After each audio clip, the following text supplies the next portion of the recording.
ॐ नमश्चण्डिकायै। अथ सप्तश्लोके दुर्गा। शिव उवाच देवी त्वं भक्तसुलभे सर्वकार्यविधायिनी कलौ हि कार्यसिद्ध्यर्थम् उपायं ब्रूहि यत्नतः। देव्युवाच शृणुदेव प्रवक्ष्यामि कलौ सर्वेष्टसाधनम् मया तवैव स्नेहनापि अम्बास्तुतिः प्रकाश्यते।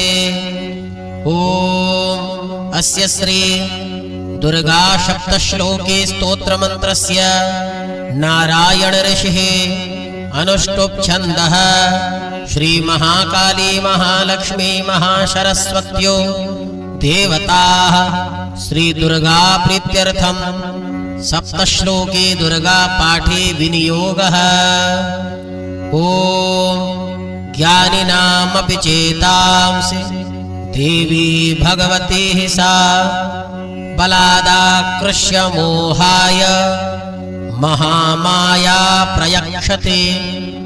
दुर्गे स्मृता हरसि भीतिमशेषजन्तोः स्वस्ते स्मृता मतिमतीव शुभान् ददासि। दारिद्र्यदुःखभयहारिणिका त्वदन्या सर्वोपकारकरणाय सदार्द्रचित्ता। सर्वमङ्गलमङ्गल्ये शिवे सर्वार्थसाधिके शरण्ये त्र्यम्बके गौरि नारायणि नमोऽस्तुते। शरणागतदीनार्त परित्राणपरायणे सर्वस्यार्तिहरे देवी नारायणि नमोऽस्तुते।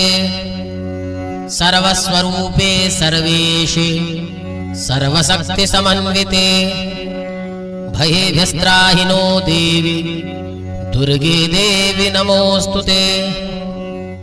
रोगानशेषान् वहंसि तुष्टान् रुष्टा तु कामान् सकलानभीष्टान्।